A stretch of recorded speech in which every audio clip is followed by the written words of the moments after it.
सामान आता है, उस रद्दी सामान को यूज करके छोटे बॉक्स बना के, कभी कुछ पाइप बना के, कभी कुछ बना के, एक बार यहाँ बहुत बड़ी विज्ञान प्रदर्शनी भी इन्होंने लगाई थी। और आपको जिले से आईराइज के लिए भी सिलेक्ट किया गया था, पुणे में आपकी ट्रेनिंग हुई थी और कई बार आप मास्टर ट्रेनर भी रह चुके हैं अपने डिपार्टमेंट, अपने विषय के। ये हमारे लिए भी उपलब्धि है, हमारे इस विद्यालय के लिए भी उपलब्धि है, क्योंकि मास्टर ट्रेनर आपको इसलिए रखा गया है क्योंकि आप पुणे में लगातार ट्रेनिंग करके आए हैं और आपको वहां से बहुत अच्छी शिक्षाएं मिली हैं, उसका उपयोग आप भी ले रहे हैं। और हमारे बच्चों के लिए भी ये बहुत सौभाग्य की बात है कि आप ऐसे विज्ञान शिक्षक के निर्देशन में अपनी पढ़ाई कर रहे हैं। और सबसे बड़ी बात ये होती है कि हमारे यहाँ कभी कुछ नहीं है, कभी कोई बाबू नहीं है, कुछ काम ऐसा आ जाता है, हम अंदर फंस गए तो हम कहते हैं कि रीमा में 3 क्लास देख लो, तो उन्होंने साइंस लैब ले जाना है। बच्चों को 3 घंटे 2 घंटे कब बीते ये भी पता नहीं चल पाता है, क्योंकि लगातार टेक्स्ट पढ़ाने में तो बच्चे 40 मिनट 50 मिनट में बोर हो जाते हैं। लेकिन साइंस एक ऐसी एक्टिविटी है जिसमें आप करते हैं। और साथ ही साथ किशोरावस्था जागरूकता कार्यक्रम के आप समन्वयक भी हैं, नोडल भी हैं, और लगातार आप जो यहाँ पर सैनिटरी पैड मशीन लगी है उसकी भी इंचार्ज है। साथ ही साथ सरकार लगातार बालिकाओं में जागरूकता के लिए, हाइजीनिक जिंदगी जीने के लिए 94 रुपए के प्रति छात्र के हिसाब से, छात्राओं के हिसाब से सैनिटरी पैड के लिए पैसे दिए हैं, जिससे कि हाइजीनिक लाइफ जीते रहे। जो हमारी महिलाओं में पुराने समय में अलग अलग तरीके की बीमारियां हो जाती थी, कई देखते हैं पुराने, मेरे को अल्सर है, मैं चावल नहीं खाती हूँ, मेरे को ये है, मैं ये नहीं करती हूँ। वो क्यों? क्योंकि हाइजीनिक नहीं था, लोगों को जागरूकता नहीं थी। तो इन सब कार्यक्रमों में, क्योंकि ये मुद्दे ऐसे हैं, आपको उन पर शर्माना नहीं है। आज की डेट में आपको अपनी प्रॉब्लम अपने मैडम के साथ, हमारे यहाँ तो महिला शिक्षक ज्यादा है, खुल के बतानी है। तो मैम ने भी कहा है कि बालकों को भी यहाँ से नहीं हटाएंगे हम, उनको भी, क्योंकि कल की डेट में किसी न किसी का हस्बैंड किसी ने बनना है, और जो हमारी बालिका है किसी न किसी की पत्नी बनना है। और इस जिंदगी के 2 टायर हैं, आप पहिए हैं, उसी से जिंदगी को अच्छी तरीके से चलाना। जब एक दूसरे की समस्याओं को आप समझेंगे, जानेंगे, तभी आगे बढ़ेंगे। तो मैं इन्हीं शब्दों के साथ आमंत्रित करता हूँ श्रीमती रीमा गढ़िया जी, विज्ञान शिक्षिका, राजकीय उच्चतर माध्यमिक विद्यालय उत्तर।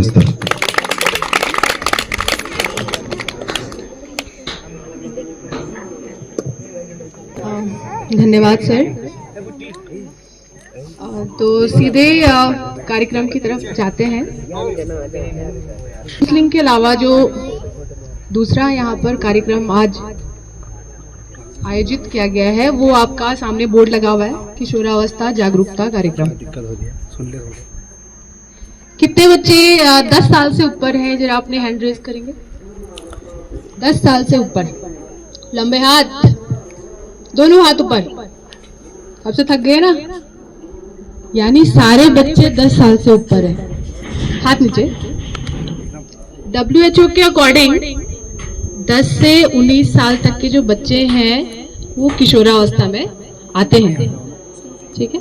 किशोरावस्था को टीन एज भी हम कहते हैं। टीन एज मतलब जिसमें टीन आता है। किसमें आता है टीन? फ्रॉम 13 to 19 आता है ना? तो इस टाइम पीरियड को हम टीन एज भी कहते हैं। इसके अलावा स्टेनले हॉल ने इसको क्या बोला कि एक तनाव और तूफान की अवस्था होती है। क्या? ये जो हमारे एडोलेसेंस वाली एज होती है, यानी जो टीन एज होती है, किशोरावस्था होती है, ये क्या होती है? तनाव और तूफान वाली अवस्था होती है। अब ये इस एज पे इतना ज्यादा फोकस क्यों किया गया है, क्यों समझाया गया है? एक प्रोग्राम इस पे संचालित हो रहा है। इसके अलावा क्लास 8th में हमारा चैप्टर ही है एडोलेसेंस। अब मैंने सर से, मैम से ये बोला कि क्लास में तो मैं सभी बच्चों को एक साथ पढ़ाती हूँ। जब इस चैप्टर को हम समझते हैं, एडोलेसेंस को जब हम समझते हैं, तो तब तो हम ये नहीं कहते कि लड़के आप लोग कहीं चले जाओ, लड़कियों को समझाना है। तो जो स्ट्रेस आता है, जो तनाव आता है इस एज में, जो बच्चे महसूस करते हैं, वो गर्ल्स और बॉयज सेम ही महसूस करते हैं। तो दोनों को अवेयरनेस की जरूरत है, दोनों को समझने की जरूरत है। तो पहले हम इनकी थोड़ी सी डेफिनेशन आपको बताएंगे कि किशोरावस्था क्या है। तो किशोरावस्था, अभी जैसे मैंने आपको बताया कि 10 से 19 साल की जो एज है उसको हमने किशोरावस्था कह रहे हैं। इसमें हमारे शारीरिक और मानसिक जो बदलाव हो रहे हैं, चेंजेस हो रहे हैं, उसको हमने किशोरावस्था में जानना है। यानी जो मानसिक परिवर्तन और शारीरिक परिवर्तन होता है वो बहुत ज्यादा होता है टीनेजर में। ठीक है।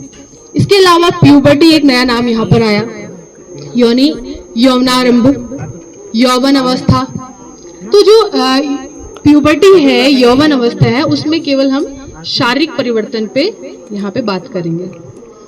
तो टीन एज की हम यहाँ पे बात करते हैं, तो प्यूबर्टी आपकी जो है गर्ल्स में लगभग 8 साल से स्टार्ट हो जाती है, यौवन अवस्था प्रारंभ हो जाती है, और लड़कों में लगभग 12 साल की उम्र से ये यौवन अवस्था प्रारंभ होती है।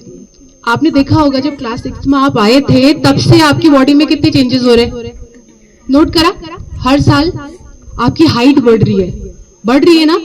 जैसे आप 9th में जाते हो क्या होता है, और आपको फिजिकल चेंजेस देखने को मिलते हैं। क्या क्या चेंजेस देखने को मिलते हैं, कोई बच्चा बताएगा? क्योंकि आप थोड़ा इंटरेक्शन रहेगा तो बोरिंग जो हो रही है आपको यहाँ पे बैठने में वो नहीं होगी। तो क्या क्या चेंजेस आप लोग देखते हो, बताइए? आपकी हाइट बढ़ती है, सबसे पहले क्या बढ़ती है? आपकी हाइट, जो आप इजीली देख पा रहे हो, ठीक है ना। आपकी लंबाई बढ़ने लगती है। तो लंबाई भी आपने गौर करा होगा, क्लास 9th में जो लंबे हैं वो ज्यादा कौन है? लड़कियां क्या है? ज्यादा लंबी हैं, किसके मुकाबले? लड़कों के मुकाबले। लेकिन वहीं जब ये सनीति चले जाते हैं तो किनकी हाइट ऊपर जाती है? बॉयज की ऊपर आ जाती है। यानी जो प्यूबर्टी की एज मैंने बताया आपको, यौवन का आरंभ जो बताया, वो किस में पहले होता है? गर्ल्स में पहले होता है, ठीक है ना। अब देखिए इसमें एक्चुअल में होता क्या है, हार्मोन का सिक्रेशन बहुत ज्यादा होता है। हार्मोन का सिक्रेशन हो रहा है। हार्मोन क्या है? एक तरीके का केमिकल है। एक तरीके का क्या है? केमिकल है। तो केमिकल है, केमिकल सिक्रेट हो रहा है तो रिएक्शन भी होगी। तो आपको वही रिएक्शन समझना है कि हमारी बॉडी में क्या रिएक्शन हो रहा है, ठीक है। तो देखिए जब हमारे माइंड में, हमारे मस्तिष्क में एक सबसे इंपॉर्टेंट ग्लैंड है, अंतःस्रावी ग्रंथि है। क्या है उसका नाम, कोई बताएगा? सबसे महत्वपूर्ण ग्रंथि, और वो है पीयूष ग्रंथि, पिट्यूटरी ग्लैंड, पीयूष ग्रंथि, जिसको मास्टर ग्रंथि भी कहते हैं।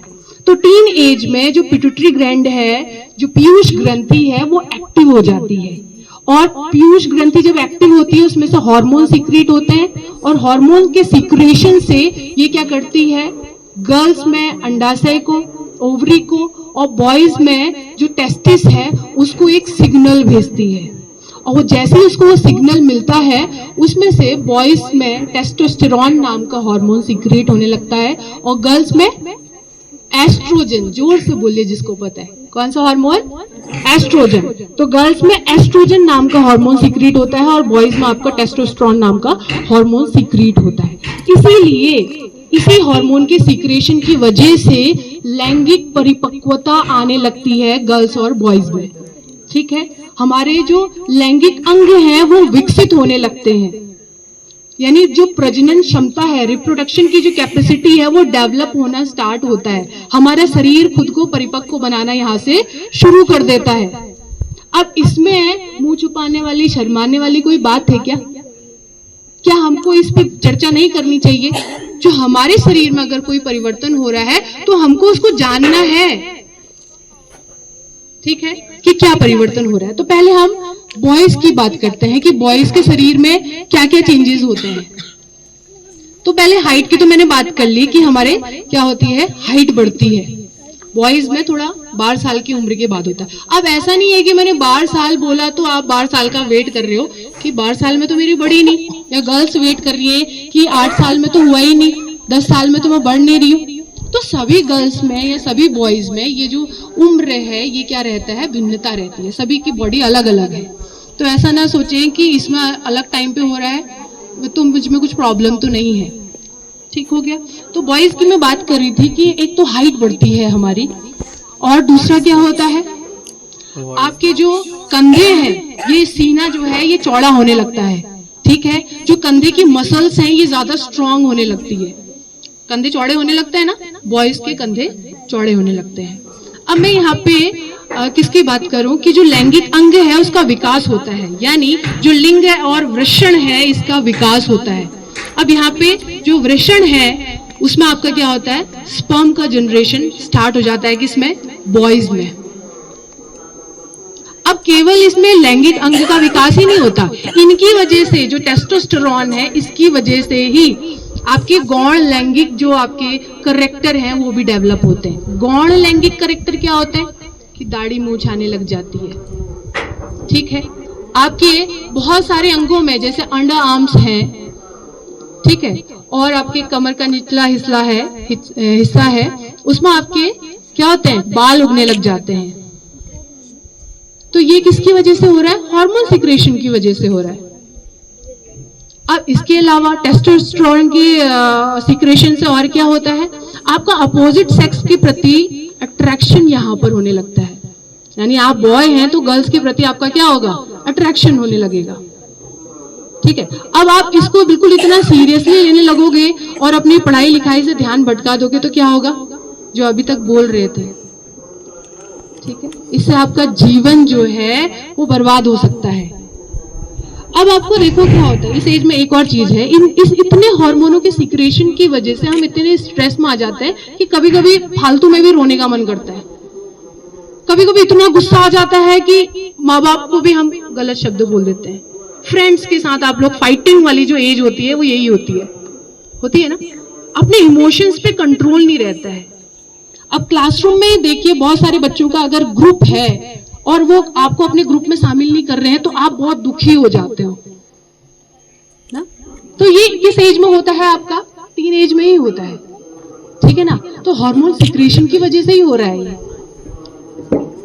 एक और बात मैंने बोली थी आपको, लैरिंक्स जो हमारा वॉइस बॉक्स है, वॉइस बॉक्स है ना, इसको हम क्या बोलते हैं, इसको कौन सा,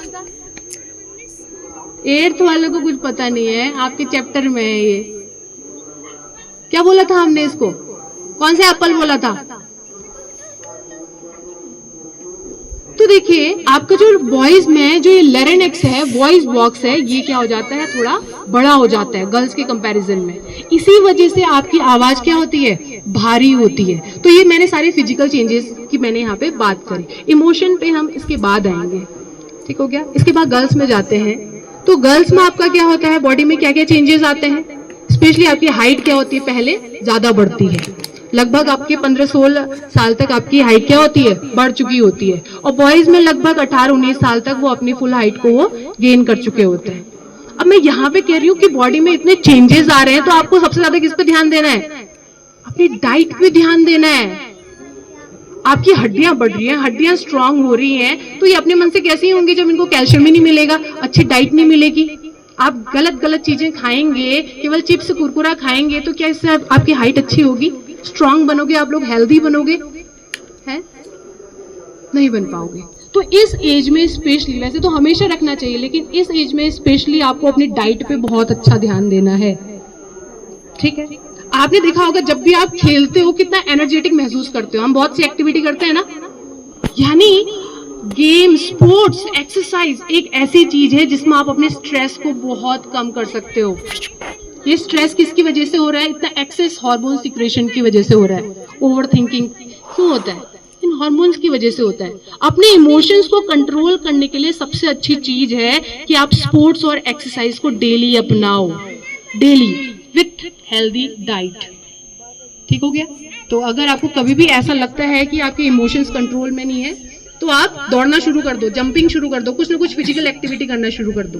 तो हम यहाँ पे गर्ल्स पे थे कि गर्ल्स में आपका क्या होता है, तो गर्ल्स में एक तो हाइट बढ़ती है, दूसरा उनका जो कमर का निचला हिस्सा है ये चौड़ा होता है। जैसे कि बॉयज में कंधे चौड़े होते हैं, मसल्स कंधों की स्ट्रांग होती है, वैसे गर्ल्स में क्या होता है, आपका जो आपका कमर का निचला हिस्सा है, नितंब, वो आपके क्या होते हैं, चौड़े होते हैं, ठीक है। और एक इंपॉर्टेंट चीज कि ऋतुस्राव, महावारी आपकी किशोरावस्था में शुरू हो जाती है। मैंने आपको क्या बताया था, मैंने बोला था कि आपके पिट्यूटरी ग्लैंड सिग्नल भेजती है किसको, ओवरी को सिग्नल भेजती है, और उसमें से एस्ट्रोजन नाम का हार्मोन आपका सीक्रेट हो जाता है, ठीक है ना। और इस एस्ट्रोजन नाम के हार्मोन के सीक्रेशन की वजह से ही हमारा क्या होता है, जो गर्ल्स में लैंगिक जो अंग हैं वो विकसित होते हैं, ठीक है, और लैंगिक गुण इसमें डेवलप होते हैं, यानी जो प्रजनन क्षमता है उसका विकास होता है। अब देखिए ऋतुस्राव शुरू कब होता है, तो जब आपकी जो ओवरी है वो ओवरी क्या हो जाती है, अंडाशय पूर्ण रूप से डेवलप हो जाता है।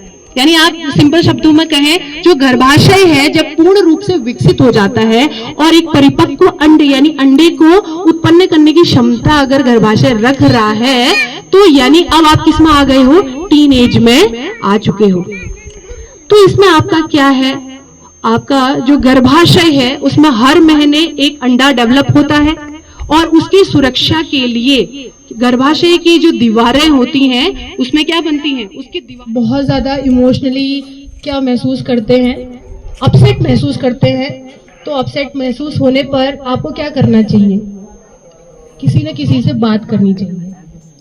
हम बड़े हो गए हैं, इस एज से गुजर चुके हैं, लेकिन हमारे बच्चे ऐसे काम करते हैं तो हम लोग कभी कभी कंफ्यूज हो जाते हैं कि ऐसा कर क्यों रहा है, लेकिन अपनी बात भूल जाते हैं कि हमारे साथ भी तो ऐसे ही हुआ था।